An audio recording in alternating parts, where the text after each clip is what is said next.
Hey guys, it's Miss Mouse here, and I'm here with What if Deku was a son of Toro? Now, if you know who Toro is she's one of the main characters from Miss Kobayashi's Dragon Maid.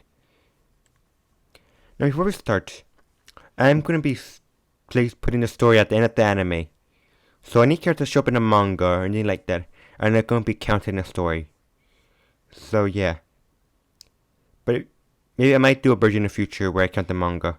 But the manga haven't finished yet. It's a bunch of characters popping in and out, so yeah. They're gonna have the manga, just anime. So somehow it turns out Kobayashi was actually gay. Into some magical BS. So let's say Kobayashi can actually get pregnant, or maybe Toru, I'm not which one. Not completely sure, doesn't matter. Now when they're having their baby, and so everybody's curious. Luke is wondering what he looked like. Fafnir's like wondering what type of personality he'd be like. If he'd be like a person of culture, a weeb, like him. Kind of wondering kind of also wondering if he'd be adorable.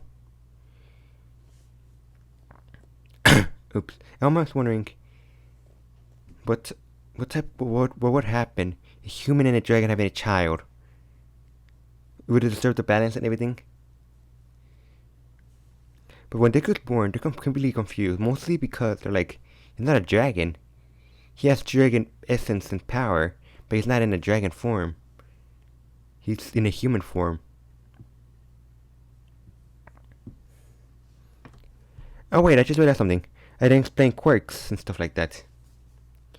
So, all the dragon characters are still dragons. And they just came to a world with quirks instead. Kobayashi is quirkless, actually.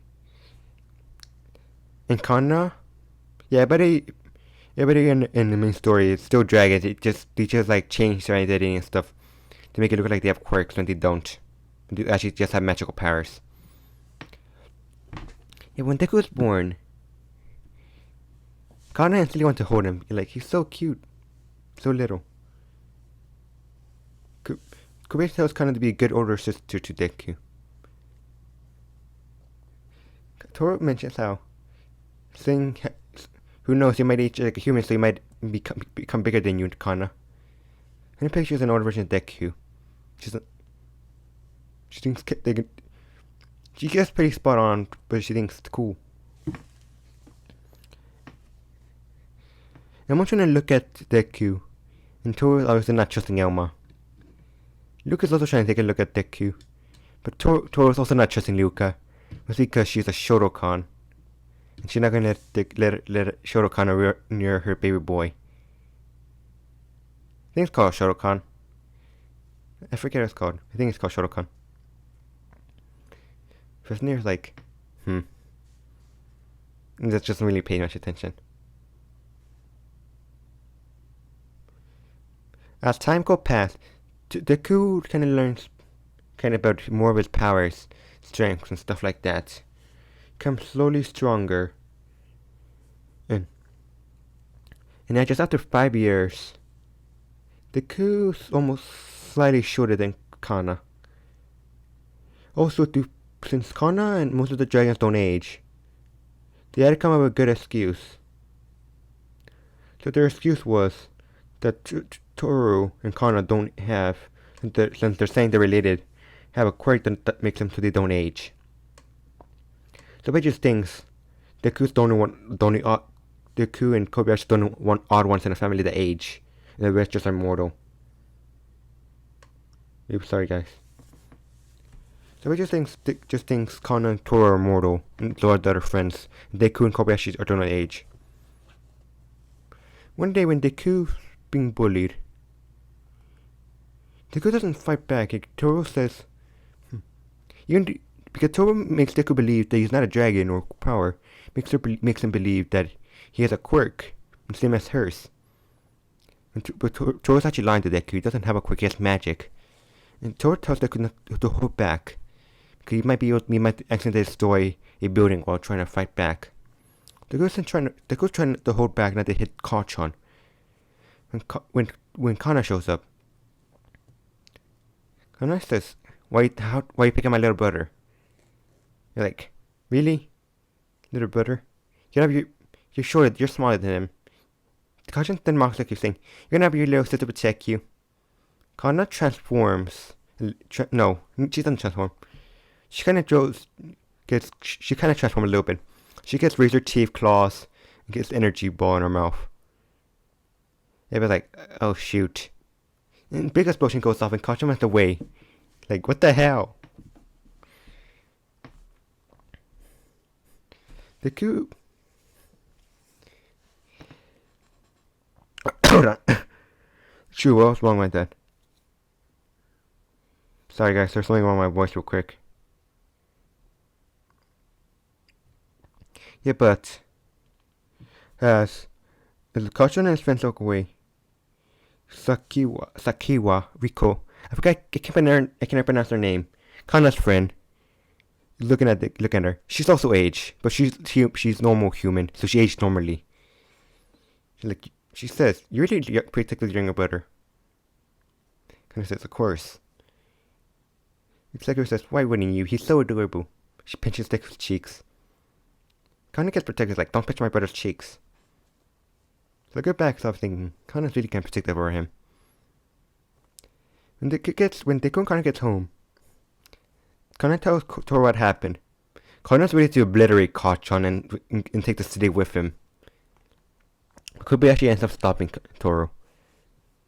They realize we can't just have Kana or him or her protect them.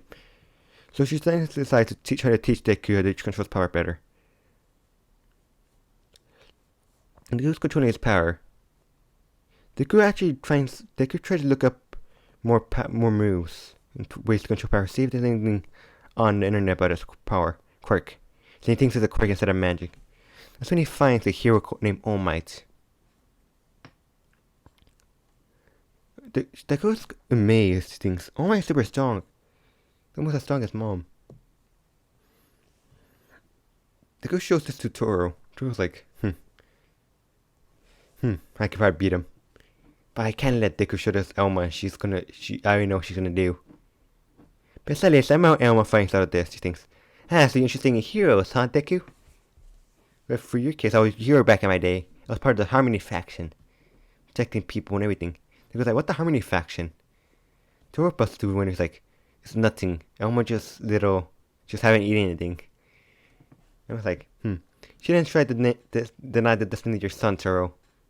You're just upset he might become a Harmony faction member instead of a Chaos faction member. Tohru says, he's going to be neither faction. Tohru says, sheesh. But then that discourages Deku. He still wants to be hero. He kind of admires him. Over time, he knows how to control his powers. He learns mostly from Tohru, but he also learns a little bit from Kana. Deku still doesn't know he's magic. He just thinks he's human, which is a super powerful quirk. But Deku is wondering, why does Luca, Fafnir, have similar powers to them, and Elma too? Elma and Fafnir always try to deny it. Fafnir always distracted playing video games. Deku plays video games with Fafnir sometimes. And Deku doesn't really trust Luca. But because she is a Shotokan. But Deku learns more about powers. Deku tried to ask Fafnir for teaching. And was like, that's a waste of time. Like, once again, Luca doesn't trust Luca, she's a Shotokan. Elma, she tries to teach Deku. But Tohru won't let Elma near Deku. And Deku learns a bit from Tohru and some from Kana. Then one day, Deku asks Kana to spar. Deku's around 13. And Kana... Hold on. I'm so sorry. And I remember Kana, I think I was like either 7 or 9 or something. Let's just say she's around... Well, in human years, she's 20-ish. But since she's a dragon, she's way older, but doesn't age. So she just looks like a 20-ish 7-year-old. Deku asked Kana to spar one time. Kana completed warp to floor Deku. There's a clear difference in power. Deku wonders why Kana is so much stronger than him. Kana knows. She knows because he's half human. So let me just walk in. My sister. Ignore that. But Deku doesn't get discouraged by losing to his older sister. Because one, she's his older sister. Even though, despite her appearance, she's still older than Deku. But Deku knows he's still just a kid. Deku works out even more, tries to build his power. Deku thinks All Might is stronger than him, but at Deku's day when he's 15, he's already surpassed All Might by actually a lot. If All Might tried to fight him, Deku probably only needs to use 70% of his power to defeat All Might, when All Might needs to use 100% to stand a fair fight.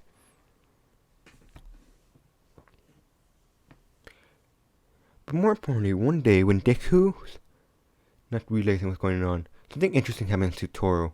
But we're gonna explain that to you later. Deku has an odd relationship with Kachan. Kachan respects him but also fears him. Kachan thinks, he's pathetic, he's weak. The reason I don't pick on him because his sister's a monster. It's like, they even asked Kachan, why don't you go near Deku? He says, I picked on him once. His sister almost blew me up. Even with how strong I got over the years, his sister's on another level. And to mention, I heard his mom can wipe out a city. And she almost did once when the car almost hit Deku. But the heroes actually know this is true. They actually have fire on Kana, Tohru, Fafnir, Lucas-san, Elma. They all consider them as All Might level threat. It doesn't matter, but they're more curious about Deku right now. Deku hasn't shown any violent nature or any destructive nature, but he is signing up to be a hero at the school known as UA. And guys, I'm going to end this video here. Please if you want to see more, and I will make more. But for now, peace out, and later.